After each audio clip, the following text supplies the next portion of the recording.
A very warm welcome to all of you on this brand new podcast called the GenAI Podcast. It's obviously about generative AI, but we don't know what we're going to be talking about because it's going to be live, it's going to be topical, it's going to be, I guess, unscripted is probably the right way to put it, Alan. Although with AI and machine learning and data, everything is about scripting it correctly. We can go the opposite, I think, for this podcast. But there are supposed to be four of us, aren't there, Alan? Yeah, we're supposed to be well, they have very good excuses, but we're not going to accept them. What excuses are they? So Val's stuck in bad weather, so he put something very risky, such as a flight, before something very important, such as this podcast, and underestimated the tail of that event, and got himself stuck. Yeah, and I think we can't, we're not there yet. I don't think we can generate his AI just yet. I think Greg's learning some important life skills that are not to do with any AI at this stage. So we'll leave him be where he is. He's in a safe space. Actually, congratulations.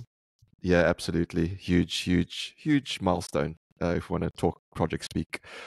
But why don't we, I guess, tell the listeners what this show is all about and why I think we decided to do this. I think there's a lot of myths about AI. I think there's a lot of confusion. I think there's a lot to be discussed still as well. And I don't think we'll have all of the answers necessarily, but I think at least by sharing our views, challenging each other with various points, we can at least give perspective on what is happening. I mean, certainly from my perspective, I'm still very much learning. You're the master, so to speak, if it's just the two of us on this episode. But I'm certainly looking to be educated and schooled, and I think a lot of the listeners will probably be looking forward to the same. Alan, you sit there with a smirk on your face. I'm saying because you know a lot more than you let on. I'm gonna be honest with you. Maybe, but the jury's still out. I think we're our own worst critics. But anyway, so we're going to hopefully give you everything, give you things to think about, things to consider, and perhaps just some perspective on what is happening, because there is a lot happening and is evolving as we speak. We'll hopefully try and cover some of the hot topics. I mean, just recently we saw, the whole palaver with OpenAI and their board and Sam Altman and the works, and we can have views and comments on those things as well and where it's all going. Val just posted recently, I think just today, about AI, ChatGPT is just generating bullshit, and we can be a bit provocative like that as well. But before we get there, I think we like to, I guess, set baselines. What do we actually mean when we talk about generative AI? Is there a definition, Alan? I think everybody's got their own. If you buy different books or look at Wikipedia, you're gonna get different definitions for what generative AI is. But typically, the way we would think about generative AI is effectively machine learning that does something that is different from typical machine learning. And the generative part is because it's generating new information. So from an information theory perspective, which is a little bit like this weird discipline, but all of machine learning is reducing information, right? So even if you're forecasting the future, you have a lot of information and you're reducing it down. If you're classifying all these kinds of things, versus generative is going from low information to high information. So that's why it's called generative, because it's generating new stuff that didn't exist. And, in a sense, by definition, making it all up. Well, I was just about to ask you, how do we know if the stuff it's making up is accurate? How do we know? Let's take the article. I don't know if you've seen it yet. You probably haven't had a chance because you're battling to get onto our recording application, which we won't name. But, is it all shit in, shit out when it comes to generative AI? No, I don't think so, right? Like, I mean, by definition, the models are coming up with stuff. That's what they're designed to do, right? So in a sense, everything is a hallucination, but Okay. some hallucinations are better than others, in the sense that when they're correct, they're extremely better. And there are a lot of examples. Like, if you just think about it, and we just look at like the examples that people are posting online, there will be people posting like 3-word prompts, and then the model goes and creates a whole set of things based on those 3 words, right? And I find that incredibly fascinating that it just doesn't tell you to go and do one, to be honest.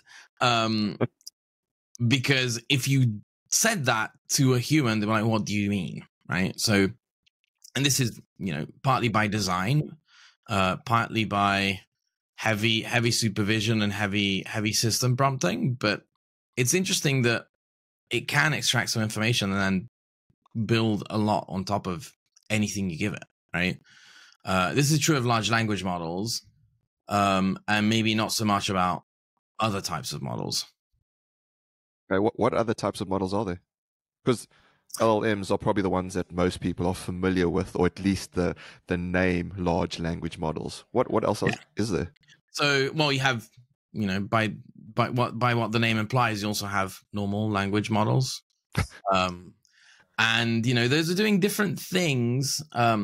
So a language model, when transformers were born, and they were a lot smaller than your chat GPTs or than llamas and all of that, you'd be looking at models to do embedding and to do text representation kind of stuff, right? So, and without getting too boring and too much into the detail, but it's the same architecture, just the large language models are bigger.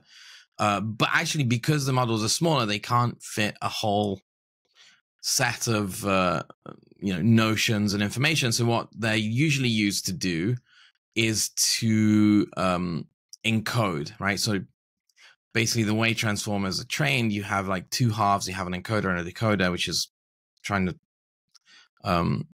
not go too much into the detail, but the encoder creates some representation of text internal. So it's like very weird set of sequences of numbers. And then the decoder goes from an internal representation to text, and that's the generative part. Whereas the bit before is what we use for embeddings, for example. And it has its own uses. And then you've got all of traditional machine learning with neural nets, with MLPs, convolutional neural nets, graph neural networks, all that kind of stuff, which does nothing on text, right? Generative AI, like we talk a lot about LLMs. There's a lot of other things in generative AI, right? So you've got stable diffusion for generating images. I know that some of our friends really love Midjourney, so yeah. There's Midjourney, there's Dolly. I've never used Midjourney myself, I don't think, but it is pretty cool with what it can come up. But there's this whole piece. If you think about, let's just take generating images, right? There's a whole piece on, I guess, creativity. That is, we used to say before, I think, is that computers could do a lot, but they can't, they're not creative. But actually, we're seeing that they are, I think. Is it truly creative, though? The argument could go both ways to say, actually, yes, it is, because to your, I think, early definition, it's taking a whole bunch of stuff and making something up, and isn't that being creative? I don't know. I think there's a few school of thoughts on this, right? Mine is that I'm just naturally a little bit cynical. Is anything truly creative? Yeah, Are this is humans truly creative, right? Like, or is it mostly 99.999% derivative, right? Even ideation, right? Yes. And like, I actually use the example, like, I don't know if it's a true story, right? We've got this apocryphal story of Newton sitting under the tree and getting hit by an apple. If he didn't get hit by an apple, he wouldn't have thought about gravity, right? Yep. So that is not necessarily bad, actually not at all, right? Because it led to a lot of discoveries, but it was seeded by something else, and that is kind of always true, which is also true with Midjourney, right? Like, or DALL-E, right? You give it a prompt, right? So it's your idea. In the same way that, you know, if I hire a painter and tell them what I would put in a prompt, right, and say I want a picture of Val stuck in an airport in an impressionist style, they'll go and do it, and you'll kind of get what you expect, right? Is that being creative? Not necessarily, right? They're just being skilled with a brush, which is obviously a very important skill, but they're putting a lot less of their own in there, and I think that's what this is, right? And in a sense, without in a sense, you are still responsible for coming up with the idea, right? Yeah, you're right. But also, if you think about everything else we do, not just, I guess, with paintings and drawings, right? We learn from those that have been before us. We go to schools, we go to universities. If we don't go to schools and universities, our parents are teaching us something. If the communities we grow up, friends and family, we're learning off of them all the time. And in a sense, as you say, we're taking stuff as human beings and collecting large large bits of information and making things up as well. And Yeah. I was chatting with someone the other day, and we were saying, you know, I guess they challenged, and with me being challenging back, they challenged the notion of, I guess, AI, and in terms of, you know, that it's just making things up. And, you know, there's also this school of thought, I guess, of the wisdom of the crowds, and how, you know, wisdom of the crowds is always correct. But actually, isn't that just what, you know, it's doing? It's taking the crowd, as if you will, and saying, actually, what is the majority of people saying, and where should this be, and coming with an outcome. I guess maybe this is the other point of contention. It depends also how things were coded, and maybe we can get into that, because I think when we spoke on another podcast, Alan, we spoke about the architect, and if they had bad intentions writing in bad code to give bad outcomes. And maybe this is also a route into discussing a bit of, you know, there's also contention over who governs what's happening.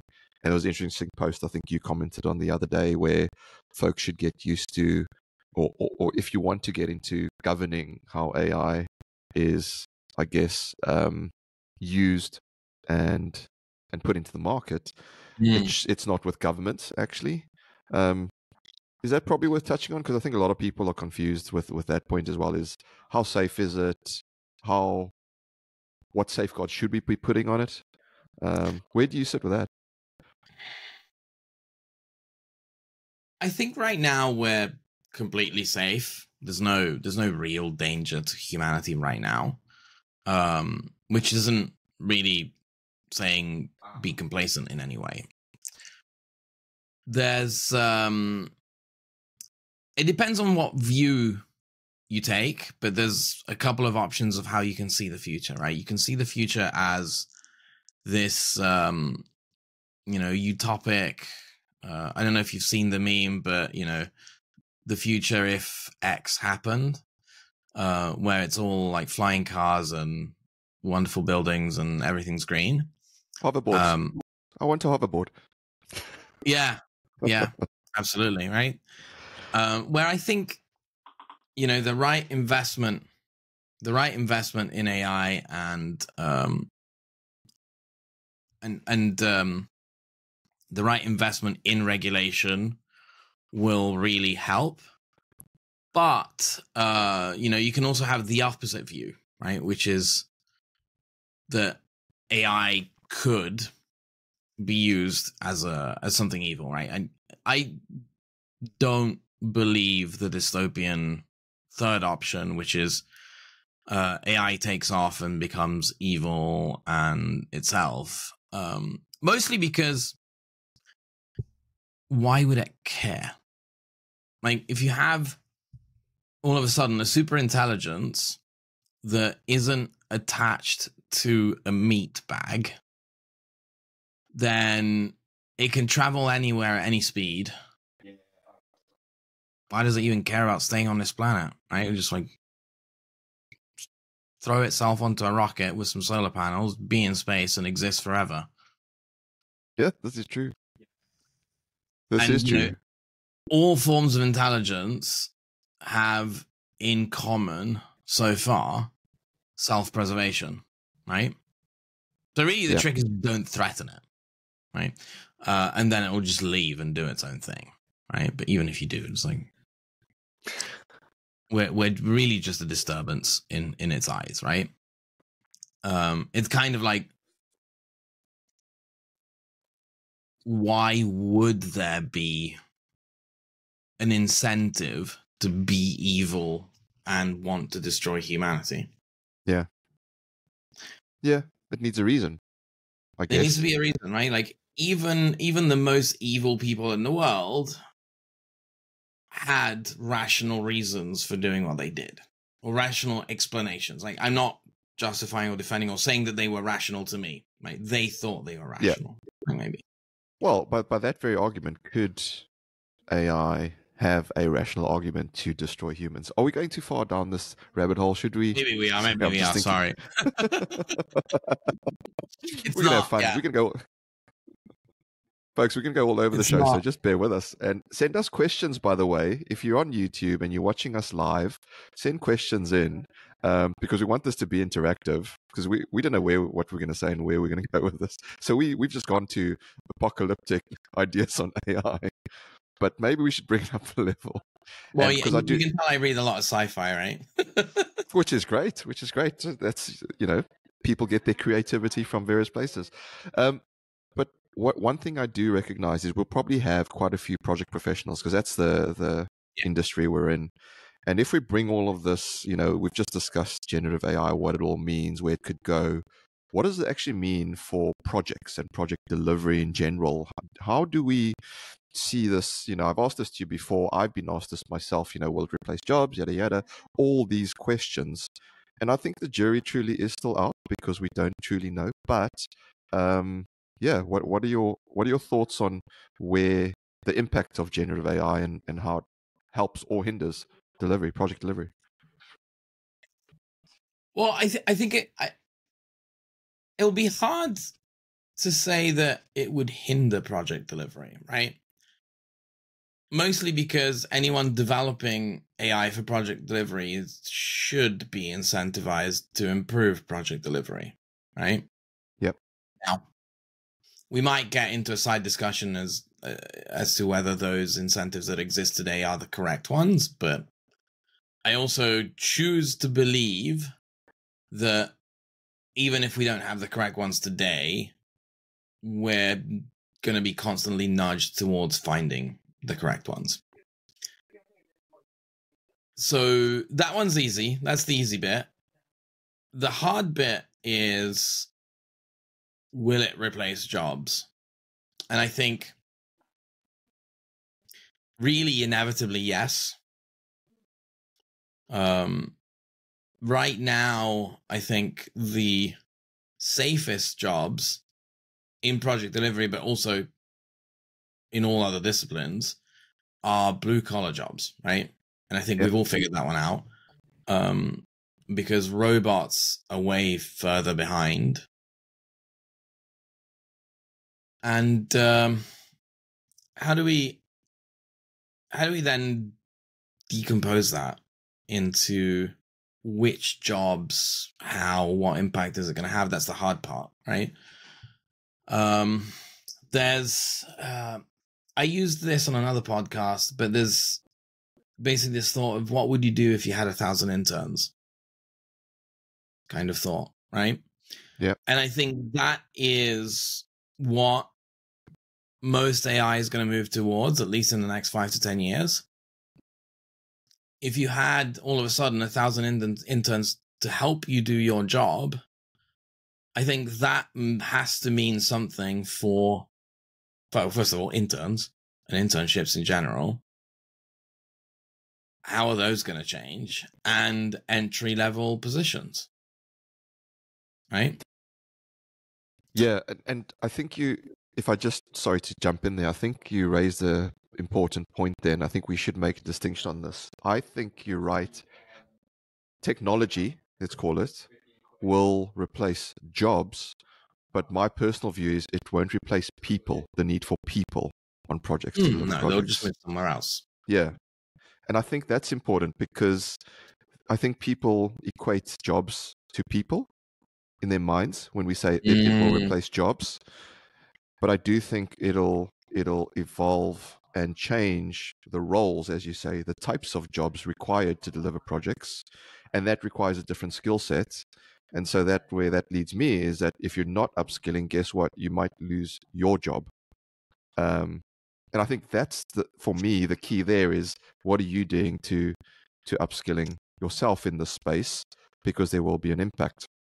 But sorry, Yeah. I jumped in. Do you want to carry on with your flow there? No, you're absolutely right. Yeah. You got me thinking a little bit about this is maybe completely a bit of a jump about the Actors Guild, and I was completely taken aback by the whole strike, right? Mostly because if I was given the opportunity, which is not on the table at this point, I think, but it might be in the future, but if I was given the opportunity to just train a model with my image, I don't even have to be a good actor, and then sit there and collect rent on my image for the rest of my life, I mean, where do I sign, right? Yeah. And I can spend the rest of my time gardening or something. Obviously, it's a little bit more complex than that, and they probably had very good reasons to go on strike. But that's one part of thinking about it. Like maybe we all just work less. That would be nice, wouldn't it? Spend more time with our families. Spend more time going to Alton Towers or whatever it is that people do. Yeah, sign me up. And the other one is it's going to sound a little bit despondent, right? But if you think about lifts as in elevators for the American audience, in New York specifically, because there's something interesting that happened, right? But every lift used to have an operator in the early days. Yeah. Right? There'd be some person who like knew how to maneuver the lift, and they would stop it at the right place, and you'd tell them where you're going. That got completely replaced by the lift button, and we all think it's normal to go into a lift and press a button, and there's nobody there waiting for you, asking you where you want to go. On one side, you lost that little bit of conversation, which, I mean, I never experienced it because it was long before I was born, of like, how was your day kind of thing. But really, that freed up that person to do something that maybe was, the next step up, right? And so a lot of them moved into just managing the building in a sense, right? They were like the first version of some sort of concierge of the building, right? Yeah. Have you heard the washing machine one as well? I have not heard the washing machine one. Where before the washing machine, right? And obviously we were in different times, but predominantly women used to gather around rivers, dams, etc., and wash clothes. And they used to chat about the kids, about the family, and that was actually social dynamics and the way news was spread and how people kept in contact, and that's how communities were formed. And there was a lot more going on than just the actual washing of clothes. And it became the fabric of society, or it was the fabric of society, but then the washing machine came along, and now you lost some of that. And so I think importantly, you point out you do lose an element when you look to replace something, but then it's important for us to be cognizant of what we're losing and then find other ways to replace that. But I think it's only when we stop to think about it that we actually really truly think about it and appreciate what we lose, because we always think of gain, but there's always a cost to everything, right? Yeah, and if you've replaced, washing your clothes in the courtyard with the washing machine, you should replace that social dynamic with like going to the pub or going to the bar or like meeting your friends some other way, In a way that's like probably also more enjoyable than sitting there bent over a bunch of dirty laundry. Probably. But hey, look, we do actually have, amazingly, some questions coming in on our first episode. How cool is that? Nice. So there is someone listening. There is someone listening. There's at least 2 people, which is awesome. Nice. So let's go through them. So Richard Logue, thanks for putting your one in. So he says, guys, how far are we from AI driving project planning? Wow, okay. So I think you start with this because, again, on another podcast, we discussed this and you shared something you were playing with. And you've got, I don't know if you got a prototype, you've put it out there for people to look at. How far are we? I did this this thing in January last year, right? Didn't I? Where I was like, hey, look, we can break down a WBS into activities. We can suggest what the next activities in a sequence should be. And it was mostly like, well, it was 2 things. One, it was we just got curious, so we tried it out. And the second was it's a test. If anybody's interested, we can continue developing it. We got 1 email, I think, after that event. So in a sense, maybe it's not even that interesting. I think we have to split the notion of project planning into 2 parts, right? One is writing a schedule, which I think you could build it. Like we got that like very small example in me doing some work over Christmas, right? With some transformers.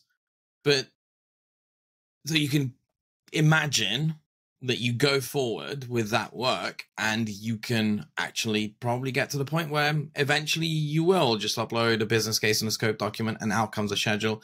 And then all the planner has to do, or the scheduler in that has to do in that case, is review the schedule, change it to match what they want, or maybe give a second prompt saying, I don't like this, make it different, right? Which is, again, what you would do if you had 1,000 planning interns, right? Yeah. And I don't think anyone would necessarily feel upset about that because they still have control of the content that gets produced, right?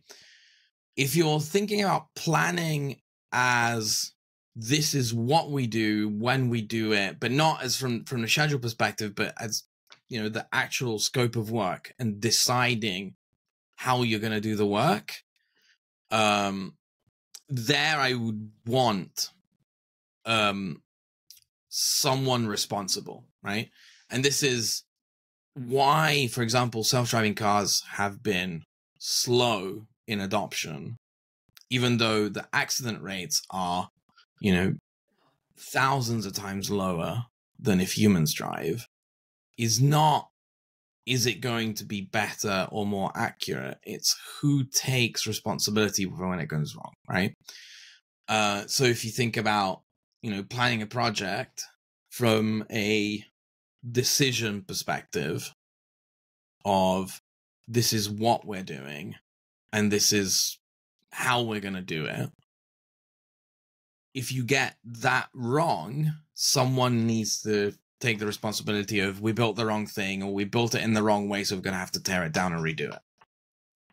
Which I'm not even going to touch that, right?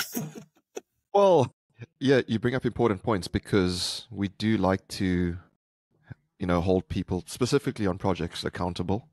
When there's accountability, there's actually action, whether that's right action or wrong action, we can debate. But if you feel you're accountable for something on a project, you do your best to deliver it to your best. Yeah. On the self-driving car thing, an interesting anecdote as well was I was speaking about 5 years ago to a former Cathay Pacific airline pilot who now was still trains pilots. And I asked him, you know, at that time we had drones and things like that, flying drones. Why do we still have pilots? And, you know, can't planes do everything themselves? And he said, yeah, they can. They can take off themselves, they can fly themselves, and they can land themselves. But the biggest reason you still have pilots is because generally most people won't get on a plane if there's no pilot on the plane. Who's taking responsibility, right? Who's in control? It's I think it's a human behavior that we want to know who's at the helm, who's directing things.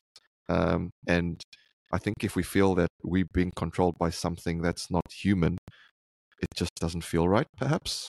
Yeah. So bring it back to the project planning one, and then we'll move on to the next one. Just to add my 2 cents, I think AI driving project planning is an interesting thought. What do we mean by driving project planning? Well, there could be various answers to that. For me, what that could mean is, as you say, Alan, I think, is it'll just get us to maybe the top 5 or 10 optimal scenarios on which a project could be delivered in sequence of tasks and events. But it'll still, for me, need some sort of human intervention to say, is that how we want to deliver it based on a number of other factors? So that would be, and maybe as we go into each episode every week, the answer will change based on technology. But I think as it stands, that's where I am today with it. But let's move on. So there's actually 2 questions, but we'll ask it in 2 parts. So Adam R asks, how do you think we can use AI now to better manage or define project delivery risks prior to construction or during the planning stage to streamline and optimize programs? So there's a lot in that one. So this for a program view is about streamlining and optimizing based on identifying risks prior to actually putting anything in the ground. Dale, I think for correctness, maybe you should answer that so I don't do a sales pitch. Yeah, look, I think there are very many ways. You know, there's technology out there. I mean, let's make, no bones about it. You have a software company. Greg, who's on this podcast, has a software company. It takes data. It looks at, various points at which you could identify risks. I think, I think the first thing is probably worth understanding what is out there, what is available with the technology, and what that actually means. The how, I think that's where you could come in, Alan, and talk about how it actually gets you there. But I think it's taking a leap of faith, with the tech that is out there. That's my honest view. That's not a sales pitch. There's someone that's agnostic, that's just really curious, is to say, okay, you have the end plans, you have the nodes and links in the industry, in the market. Why don't we just test it and see, does it work or They all not? start Right? with N, by the way. They all start with N. There are others as well. This isn't a nodes and links and end plan sales podcast by any means, but there's other tech firms out there. Just test it. Just be curious and go, actually, we do have a lot of tech at our disposal. Maybe even ChatGPT. Maybe someone that's built a ChatGPT specific risk GPT, and put it out there for everyone to consume. Maybe that helps you. But I think for me, it's being curious in the first instance and going, what is available before we actually necessarily take the leap of faith? Because I think there is apprehension in the industry to use tech, and the only way to break down that barrier is to be curious. So yeah, hopefully I haven't tried to do a sales pitch there, because this generally isn't about sales, but add to it, Alan. Come on, we know you want to add to it. Actually, you got me thinking about something. So, and this is true about, I think, all of the different products anyway. But sorry, all of the different products anyway, and it's what you said about thinking about possible different scenarios, right? So like you look at step 1, you look at what's available, what's out there. Step 2 has to be, how does this change my workflow, right? Because if it doesn't change your workflow, only one of 2 things is possibly true. It's replacing you entirely in the workflow, right? And so in a sense, it changes the workflow by you're not being involved in it anymore, which I don't think is going to be the case for almost anything. or you're missing a step and you're not going to get value out of it, right? And this is true of all technological changes, right? Not just AI. They're all the same from that perspective. So the way I see it is, and I'm sorry, I'm going to bang on about the MDU again. There's this discipline. So for anyone who hasn't heard me talk about the MDU, you've got this this group of, I want to say 100, 200 people. It's an academic group that came out of the Rand Corporation back in the 90s, I want to say. It's called Decision Making Under Deep Uncertainty, which is all about thinking about how do you make decisions when you have no idea what's going to happen, right? So like you don't even have a forecastable model, which is generally not the situation we're in most cases, because at the very least we know what our intentions are and what we want to build, so we can come up with some ideas. And from there, so I've taken it a little bit as a philosophy. So if that's the extreme case, the mild case is we have some forecast. We don't know how good it's actually going to be. It's probably okay.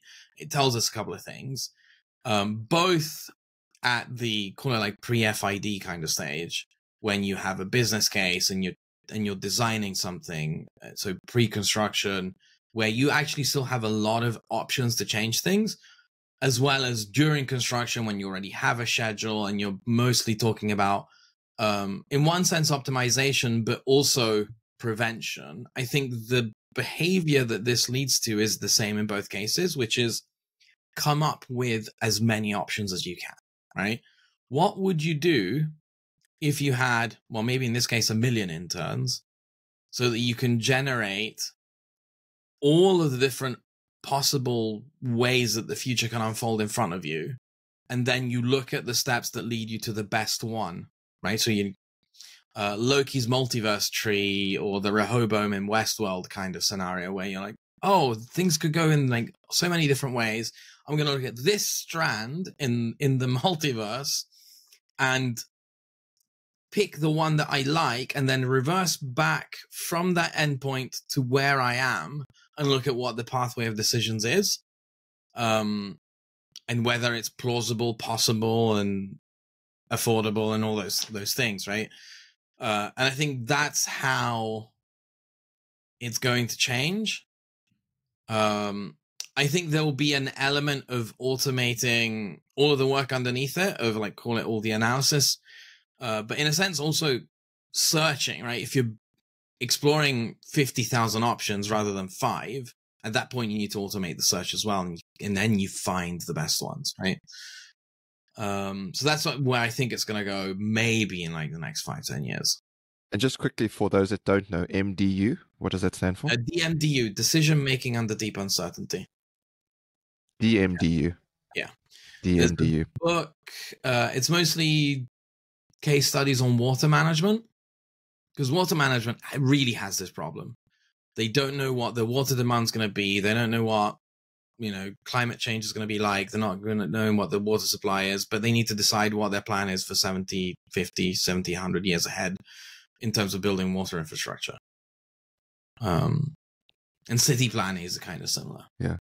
No, interesting points. And I do like Adam's question, specifically from a risk angle, because, and hopefully you'll agree with me, Alan, or you don't have to agree actually, but I think all we actually really do, if you wanted to boil it down on projects, is we just manage risks, because we know what we need to do and we know how we want to do it, or generally we know how we want to do it. We have a plan that we want to follow, and we manage risks so that we can stick to that plan and stick to that budget. And so the follow-on question is, do you think AI will do a better job at risk management, as it will have or should have no conscious or unconscious bias to risk management? Which is interesting, because going back to our previous conversation, I think it can have a bias based on the person or people that have coded it and how they've coded the AI. I don't know. That's my view, but you go on. So we have, I think our commercial team has a long set of slides on this topic, and we have a very strong belief on that. I'm going to try and be more generic than that, though, which is, to say that yes, what you're saying is right, Dale. If you think about like all possible types of AI, what you put in, right, and especially if we're thinking about LLMs, then what you get depends on what's in the prompt. In terms of like more like, there's also other things that you can do with more traditional ML, and actually in many cases that might work better because you don't have hallucinations in those cases, right? And you only have statistical error. So, and in those cases, you know, it only depends on what goes into the training set. Right? So what do you put in the training set? And the general golden rule is the more you put in, the better. So this is really cool not treaty. It's like it's not an article. It's like a brain dump, I think, is probably the best way to call it. I will find the name of it. Oh gosh, I'm blanking on it. I'll find it. I'll find it in a second. But it's talking about the fact that rational design will always be trumped by compute power and data. So we've seen this in a lot of different places where early versions of a system, think Deep Blue playing chess, right, was a rationally designed thing that was doing a search on a space and it had an algorithm. And then AlphaZero is literally just dump data into a larger model, right? And it actually creates its own data because it's doing reinforcement learning. So it just plays against itself until it's unbeatable. So that pattern has repeated itself so much that I think really just chuck as much as you can in. And if you have a sufficiently large model, it will know which bits are relevant to you anyway. And that is actually incredibly powerful. And, you know, like that's basically the story behind large language models, right? They picked models that are hundreds of billions of weights, you know, hundreds of billions of parameters in a model, and then showed them the entire internet. Yeah, that's true. And I think you're right. And as you were chatting, I was thinking the same thing, that I think the only way to really truly know if it will do a better job at risk management is actually to, I guess, in simple terms, do the A/B test and, you know, look at both and actually have those multiple points of, you know, take a whole bunch of humans' views on risks and take AI and the answers from the tools that you have at your disposal and see where we go. I don't think we know today, but I think that it should be. I agree that in theory it should be. But if we want the exam question answered, it's tested out for yourself because you need to be convinced that it works as a project professional, is my view on it. But look, we have actually gone over time. So do you want to have a final word on that before we close off? Yeah, just one final word. I think so. The piece is called "The Bitter Lesson" by Rich Sutton, and it's very short. It's like a couple of paragraphs, but it's incredibly thoughtful. And second, I think actually there's places where knowing the biases is going to be good. So if you think about the data in projects, the biases are going to be just how we do stuff and how we do stuff wrong in some cases. So knowing how to predict those biases is actually like one of the major USPs of this. And so as long as it's not, you know, nefarious biases that have come out from other things, then actually in some cases it can be good. Awesome. And I think that's a great cliffhanger to finish off episode 1 on. Wow, what an awesome first episode. We promise we'll try and get the other 2 on going forward. But folks, I think we've just started, well, we literally just have started the conversation. We're here every week, same time. Hopefully we might adjust it depending on where Alan is all over the world and Greg and Val are, because they're jet setters. But thank you for joining us. It's been awesome just to, I guess, share our views, but also interact with those questions coming in. Hopefully we'll have more questions coming in the future episodes. We might have a surprise or 2 for you in the future as well. So watch out for that space. We want to get more people involved. And again, this is all about just sharing information, insights, and knowledge forward. So thank you all. And we'll see you on the next one. Bye for now. Thanks, everyone. Can I invite people to our event next week? Of course you can. Go for it quickly. We've got an event on the 6th of December, AI Day. We're just going to show actually some of the things that we spoke about today, but I don't want to give away too much. Awesome. Cool. All right, folks, reach out to Alan for more details on that, and we'll see you next week. Take care. Bye for now. Thank you.